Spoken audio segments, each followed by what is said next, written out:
नमस्कार, मेरा नाम है विकास त्रिपाठी। आप देख रहे हैं न्यूज़ विद केवीएस।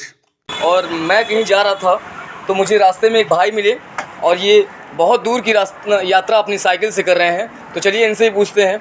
नमस्कार सर, मेरे चैनल में आपका स्वागत है। Thank you. आपको इतना हमको प्रोत्साहन दिए, अपने चैनल में मौका दिए बोलने के लिए, उसके लिए आपको धन्यवाद। क्या नाम है आपका? मेरा नाम शिवम है और मैं अभी गोरखपुर से चला हूँ। मेरा डिस्ट्रिक्ट है महाराजगंज और मैं अभी गोरखपुर से अपनी यात्रा को स्टार्ट किया हूँ। मैं जा रहा हूँ अभी जम्मू कश्मीर को। मैं अभी उत्तराखंड जाऊँगा, उत्तराखंड से जम्मू कश्मीर जाऊँगा और जम्मू कश्मीर से कन्याकुमारी तक का रास्ता मैं अपने साइकिल से तय करने वाला हूँ।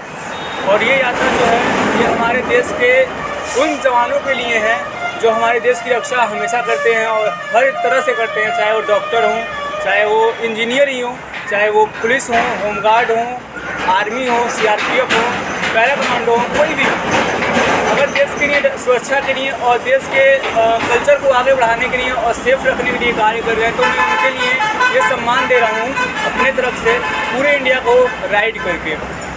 ये यात्रा आप शुरू किए हैं अभी, आज चले हैं?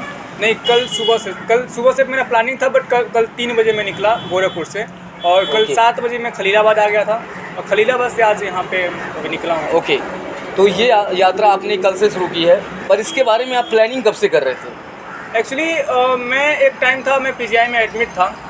उस टाइम से मेरा प्लान था कि मैं कुछ करूं, इस टाइप का कुछ करूं और मैं अपने आप को उस तरह से ढाल नहीं पाया था कि मैं ये करूं या क्या करूं, कुछ समझ में नहीं आया था।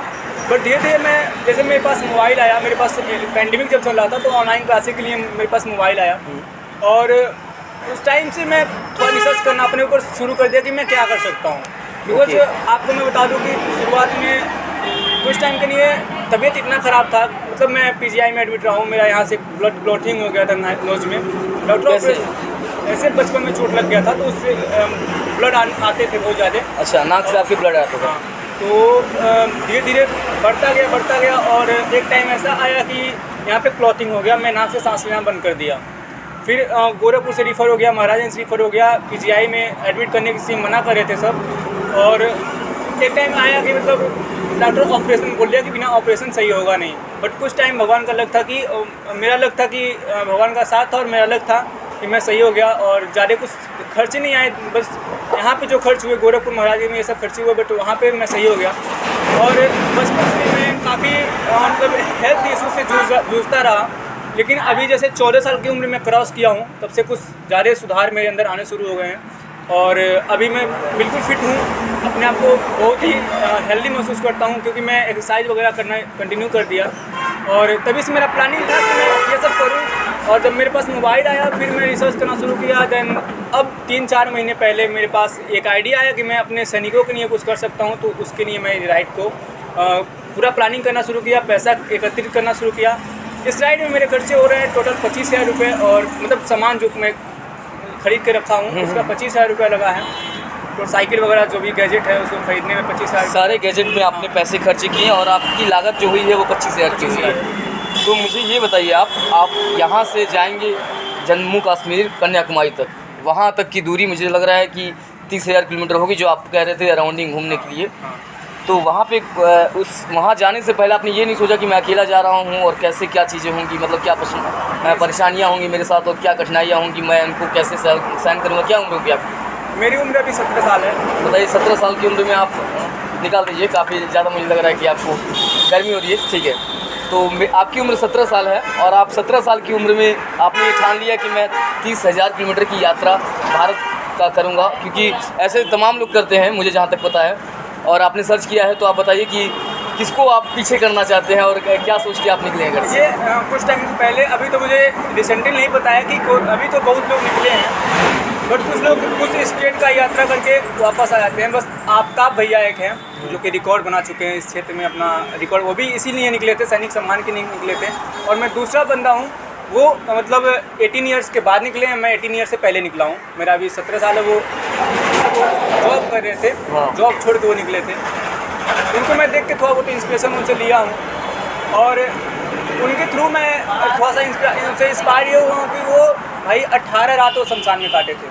18 रात शमशान में काटे थे वो। तो मैं सोचा कि जब बंदा वो कर सकता है तो मैं क्यों नहीं कर सकता हूँ। मैं उससे कुछ ही तो छोटा हूँ, और बहुत सारे लड़के निकल चुके हैं इस राइड के लिए, हिंद सागर भैया हो गए, ये सब निकल चुके हैं ऑलरेडी। मैं तो अकेला नहीं हूँ। आपने सबको देख लिया है कि कौन कहाँ तक जा रहा है और कौन कैसे जा रहा है। और यही जैसा बात- आपने बताया आफ्ताब के बारे में, उन्होंने कई रात शमशान में गुजारी है और आपने ये सोच लिया चाहे जो हो जाए मुझे वहाँ तक पहुँचना है, और उसके लिए चाहे किसी भी कठिनाई से। तो फैमिली की तरफ से आपके लिए क्या सपोर्ट रहा है?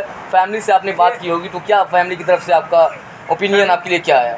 फैमिली का सपोर्ट तो फ़िलहाल अभी नहीं है, बट पापा को हमको लग रहा है अभी कुछ रियलाइज़ होना शुरू हो गया कि बच्चा कुछ कर रहा है।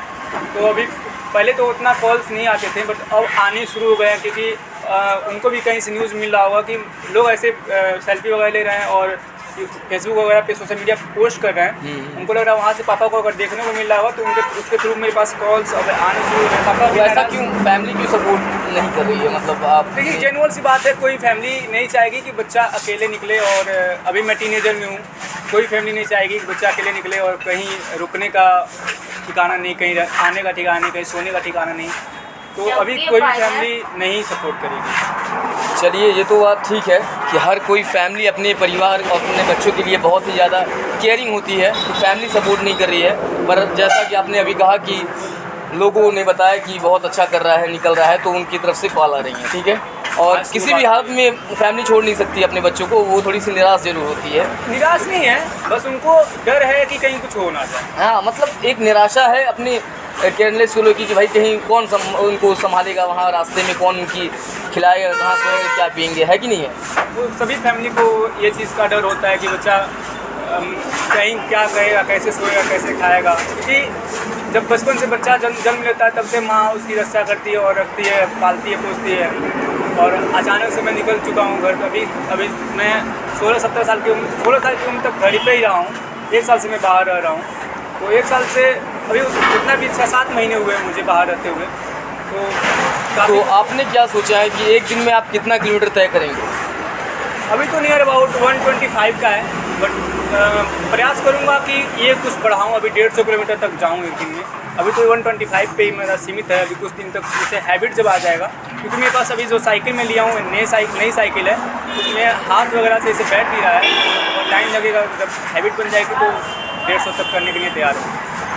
और क्या सुबह में खा के आप निकले हैं? क्या डाइट रही है आपकी, कैसे? अभी सुबह में रोटी खाया हूँ, दाल खाया हूँ और बनाना, नॉर्मल डाइट थी बस। और दोपहर में नहीं पैक करके ले जा रहा हूँ काफ़ी कुछ। अभी रास्ते में कुछ आपने सारा कुछ अपनी व्यवस्था कर रखी है, गैस सिलेंडर वगैरह अपना सब कुछ रखा है? सब कुछ है, खाने का, रहने का, मतलब सोने का और पढ़ने का कुछ गैजेट। ये जो यात्रा है 30,000 किलोमीटर की, ये कितने महीनों की है, कितने साल की है? इस पर हम ये तो नहीं कह सकते कितने दिन का है, क्योंकि फिर भी नियर अबाउट कुछ आइडिया लगाया होगा, जैसे आपने बताया उनके बारे भैया में। 9 महीने में पूरा किए हैं 25,000 किलोमीटर। ओके।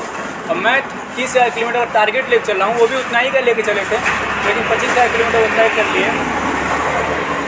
बट अब देखते हैं क्या कुछ रहता है, क्योंकि मैं टारगेट बनाया हूँ 30,000 किलोमीटर का। आई होप अगर तबीयत वगैरह सही है, भगवान करे कुछ नहीं, बिल्कुल भगवान की कृपा रहेगी आप पे। अगर मैं आप उस उतना 30,000 से ऊपर भी जा सकता हूँ अगर मिल गया। इंडिया में कहीं और भी घूमने का मौका मिल गया, मैं वहाँ भी जाके, और इस यात्रा को 30,000 सीमित नहीं रखूँगा। अगर बढ़ाने का मौका मिलेगा तो बढ़ा भी सकता हूँ। 30,000 में कौन कौन से प्रांत हैं? मतलब 30,000 किलोमीटर में आपकी कौन कौन से प्रांत हैं? अभी तो फ़िलहाल उत्तराखंड जा रहा हूँ। उत्तराखंड से नॉर्थ में जितने भी स्टेट हैं सबको कवर करना है। अब मेरा फोकस ये रहेगा कि अपने इंडियन कल्चर को दिखाना, अपने कल्चर्स को आप प्रमोट करना चाहते हैं? करना चाहता। और सबसे पहली बात, मैं इंडियन आर्मी के सपोर्ट में और जितने भी सोल्जर्स काम कर रहे हैं हमारे। हाँ, मैं देख पा रहा हूँ जैसे आपकी साइकिल पे आपने लिखा है भारतीय सैनिक, तो आप मतलब सम्मान में मैं उनके निकल रहा हूँ। सम्मान में आप निकले हैं। उनको सम्मान, आपने बाकायदा तिरंगा वगैरह भी लगा रखा है हमारी पीछे देश की शान है, उसको तो बिल्कुल नहीं बिल्कुल छोड़ भारत सकते। की शान है तिरंगा, और आपने पूरे सम्मान में, पूरे जुनून के साथ आप निकले हैं, और उसको आप पूरा कीजिए। इसके लिए हम बहुत शुभकामनाएं करते हैं, और हमारे चैनल में आप इंटरव्यू देने के लिए बहुत बहुत धन्यवाद आपका शिवम जी। चलिए, थैंक यू। ये थे शिवम जी और मैं हूँ आपके साथ विकास त्रिपाठी। आप देख रहे हैं जनसेवा न्यूज़। धन्यवाद।